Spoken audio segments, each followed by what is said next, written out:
Hello everyone, welcome back to your own channel. आज हम करने जा रहे हैं आपकी वर्कशीट नंबर 38 विषय विज्ञान कक्षा 9, हमारी डेट 6 अक्टूबर के लिए। तो चलिए शुरू करते हैं। आज की वर्कशीट में जो हम हमारा पार्ट पढ़ रहे थे गति, उसी के अंदर गति का तीसरा समीकरण पढ़ेंगे और वृत्तीय गति के बारे में पढ़ेंगे। ठीक है, देखो जो पहला और दूसरा है गति का समीकरण उसको हम कर चुके हैं, उसका व्युत्पन्न कैसे करते हैं वो हमने सीख लिया था।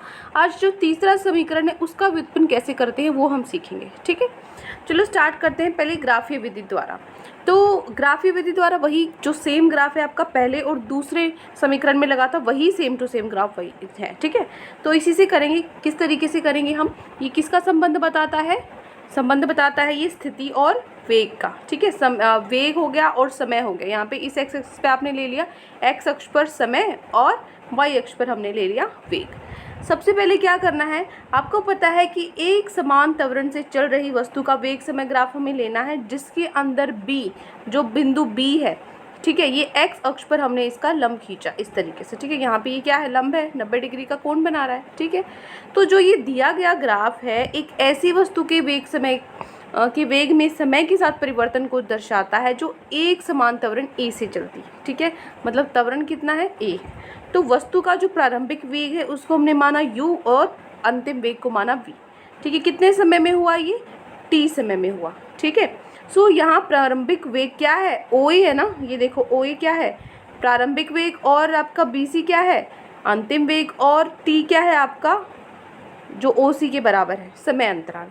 ठीक है, अब हमें क्या करना है, देखो हम जानते हैं कि वस्तु के द्वारा तय की गई जो दूरी है वो वेग समय ग्राफ में निश्चित समय में AB के नीचे घिरे क्षेत्र OABC, ये जो क्षेत्र है ना आपका, जो ये क्षेत्र, इसका जो क्षेत्रफल है इसके बराबर होती है दूरी, है ना। तो हम लिखेंगे वस्तु द्वारा तय की गई दूरी OABC का क्षेत्रफल के बराबर है। इसका क्षेत्रफल देखो, इसके दो तरीके थे। पहले तो हमने क्या किया था वहाँ पे कि इसका लिया था क्षेत्रफल और फिर त्रिभुज का लिया था, आयत और त्रिभुज का क्षेत्रफल ले लिया था। अब मैं इसको, ये क्या है, ये ट्रेपीजियम है ना ये, ठीक है, समलंब बोलते हैं शायद ट्रेपीजियम को, उसका मैं क्षेत्रफल ले लूँगी मैं। ठीक है, क्या होता है, जो आपका सम होगा समानांतर रेखाओं का, ठीक है, समानांतर भुजाओं का जोड़, गुना में क्या हो जाएगी, ऊंचाई डिवाइडेड बाय 2, ये होता है आपका फॉर्मूला। तो यहाँ से जो OA है वो क्या था, हमारा प्रारंभिक वेग, BC क्या था, अंतिम वेग, और OC क्या था, हमारा समय अंतराल। तो बस हमने इसके अंदर वैल्यूज पुट कर दी U V T की। ठीक है, वैल्यूज पुट करने के बाद क्या आया, U + V इंटू T/2। ठीक है, इसको पहला समीकरण का नाम दिया।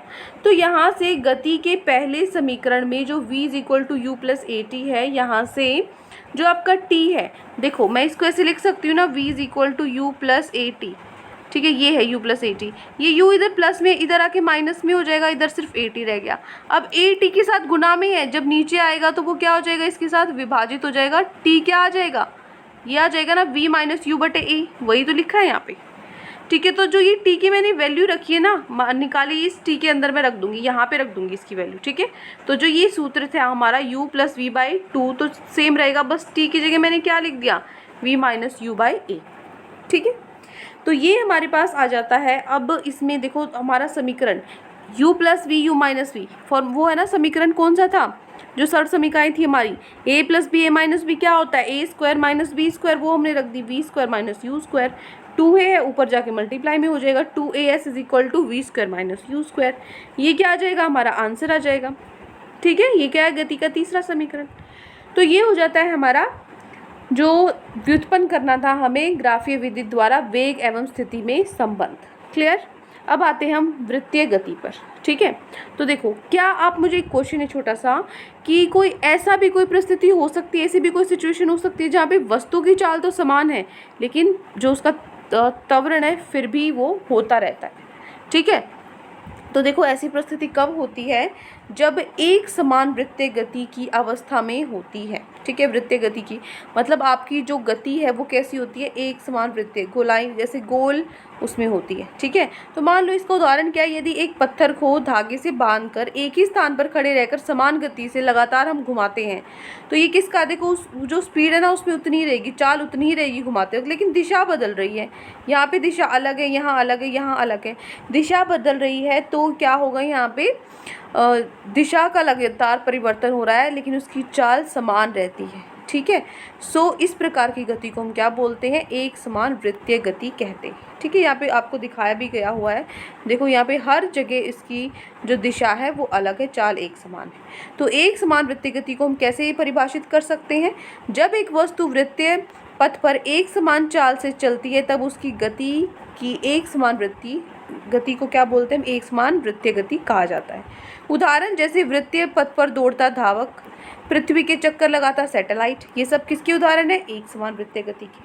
ठीक है, अब यहाँ पे देखो, यदि वृत्तीय पथ की त्रिज्या हम r ले लेते हैं, रेडियस r ले ली हमने, वस्तु जो t है वो समय है, t क्या है, समय है, और एक चक्कर लगाती है, तो वेग कितना होगा, वेग का फॉर्मूला क्या होता है, दूरी बटे में समय होता है। तो समय तो यहाँ पे t ठीक है, लेकिन दूरी कितनी होगी, जो परिमाप होगा वृत्त का, है ना, क्या होता है, 2/r होता है, तो v क्या हो जाएगा, 2πr बटे में t। ठीक है, तो ये हो गया वृत्तीय गति। अब हम चलते हैं हमारे क्वेश्चन आंसर्स पे। तो आज की वर्कशीट में आपको ये 4 प्रश्न दिए गए हैं, 4 प्रश्न के हल हम एक 1 बाय 1 कर लेते हैं। चलिए, पहला प्रश्न है, गति का पहला और तीसरा समीकरण लिखिए। तो 3 समीकरण थे, पिछली वर्कशीट में भी हमने तीनों समीकरण लिखे थे, वैसा ही क्वेश्चन है, आज 2 समीकरण लिखने हैं, पहला और तीसरा। ठीक है, तो पहला समीकरण क्या था, v किसके बराबर था, u + at के बराबर था। पहला समीकरण तो ये हो गया। ठीक है, यहाँ पे लिख भी सकते हो, ऐसे हेडिंग 1 और 2 डाल लो।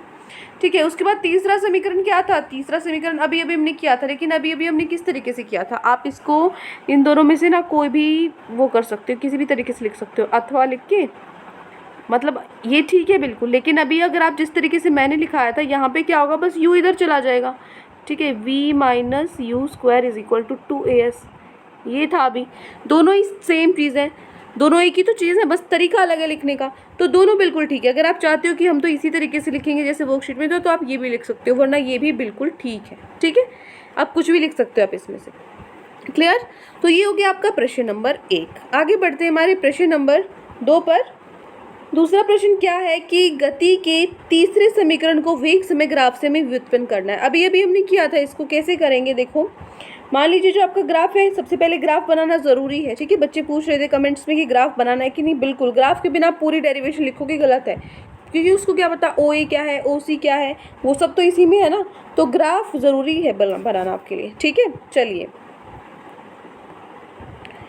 नेक्स्ट है, अब इसको डिराइव कैसे करेंगे। तो यहाँ पे सबसे पहले वही हमें लिखना है कि एक समान त्वरण से चल रही किसी वस्तु का वेग समय ग्राफ हमने लेना है, जिसपे जो B बिंदु है उससे हमने x अक्ष पर जो समय है हमारा, ठीक है, उस पर हमने लंब बना दिया। फिर हमने क्या किया, दिया गया जो ग्राफ है एक ऐसी वस्तु के वेग समय के साथ परिवर्तन को दर्शाता है जिसका त्वरण क्या है, एक समान त्वरण a से चलती है। तो वस्तु का प्रारंभिक वेग u है, t क्या है, समय है, t समय में u से बढ़कर v हो गया है अब वेग। तो ये प्रारंभिक वेग है, ये अंतिम वेग है। तो प्रारंभिक वेग जो OA द्वारा को हमने दर्शाया है, अंतिम वेग क्या है, BC है, और अथवा जो समय अंतराल है वो T है। ठीक है, अब यहाँ हम जानते हैं कि जो वस्तु द्वारा तय की गई दूरी है वो वेग समय ग्राफ में निश्चित समय T में AB के नीचे घिरा क्षेत्र है। ठीक है ना, ये जो क्षेत्र है इसका क्षेत्रफल, ठीक है, इसके बराबर है। तो वही हमने लिखा है इस प्रकार, यहाँ हम लिखेंगे वस्तु द्वारा तय की गई दूरी OABC का क्षेत्रफल होगा। ठीक है, जो कि क्या होगा, S हमारा कितना है, ये क्या है, दोनों समानांतर भुजाओं का योग मल्टीप्लाई में ऊंचाई डिवाइडेड बाय 2, ये होगा। तो यहाँ पे OA U है हमारा प्रारंभिक वेग, BC अंतिम वेग, और OC क्या है हमारा T समय अंतराल। ठीक है, सो बस वैल्यू हमने पुट कर दी है यहाँ पे U, V और T तीनों की। ठीक है, U, V और T। ठीक है, तो हमें पहला समीकरण मिल जाता है। तो गति के पहले समीकरण क्या है हमारा, v = u + at। तो इससे हमने t का मान निकाल लिया। अभी मैंने आपको सिखाया था ऊपर कैसे निकालना है। t का मान यहाँ से निकाल के बस इसमें वैल्यूज़ पुट कर दो, तो क्या आ जाएगा, s क्या आया मेरे पास, u + v - u बटे 2a।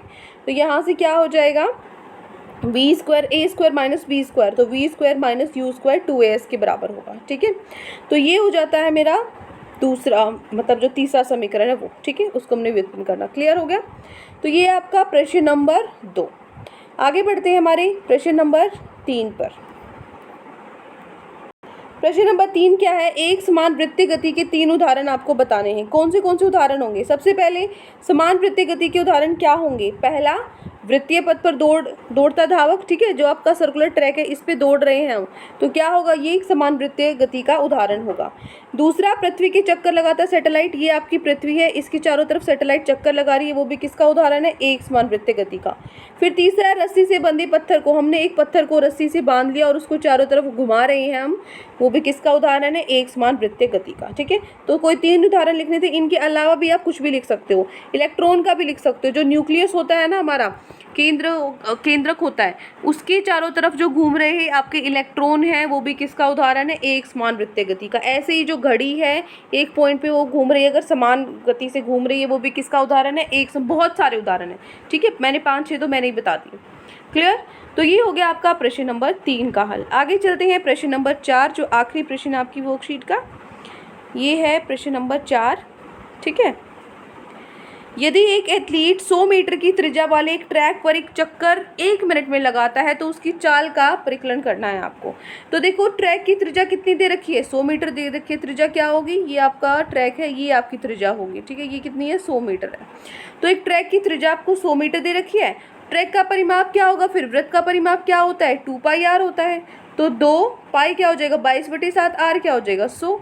इसको हल करेंगे, कितना आ जाएगा, 628.57 मीटर। ठीक है, 628.57 मीटर। ये ट्रैक का परिमाप आया। परिमाप क्यों निकाला है हमने, यही तो दूरी है ना हमारी। तो हमें पता है चाल निकालने के लिए आपको चाल निकालना है। चाल का सूत्र क्या होता है, दूरी बटे में समय। तो दूरी हमने निकाल ली है, यहाँ पे ये रही, और समय उसने दे रखा है 1 मिनट है। 1 मिनट है तो मीटर के साथ तो सेकंड आता है, तो मिनट को 1 मिनट यहाँ पे m लिखो। ठीक है, तो यहाँ से क्या हो जाएगा, 1 मिनट है, 1 मिनट को मैं 60 सेकेंड लिख सकती हूँ। बस अब इसको सॉल्व कर दो। जब आप इसको हल करोगे आपका आंसर कितना आएगा, 10.47 मीटर प्रति सेकंड। ये क्या हो जाएगी, आपकी चाल हो गई जो हमें निकालनी थी। ठीक है, ये आपको पता है ना किस तरीके से लिखोगे, मैं आपको डेली बताती हूँ। जैसे मैंने तो लिखा है चाल इज इक्वल टू दूरी, मैंने यहाँ इसके साइड में लिखा है समय, आपको इसकी साइड की बजाय नीचे लिखना है ऐसे। ठीक है ना, इस तरीके से। तो ये हो गया आपका, ये क्या हो गई, आपकी चाल हो गई। तो ये प्रश्न नंबर 4, ये 4 ही क्वेश्चन आज आपकी वर्कशीट में दिए गए थे। आई होप आपको अच्छे से समझ में आ गए हैं। कोई भी डाउट है किसी भी क्वेश्चन में तो कमेंट सेक्शन में आप मुझसे पूछ सकते हैं। और अगर आपको लेक्चर अच्छा लगे तो चैनल को सब्सक्राइब कर सकते हैं, वीडियो को लाइक कर सकते हैं। आज के लिए इतना ही, मिलते हैं नेक्स्ट वीडियो में। Till then take care, bye bye.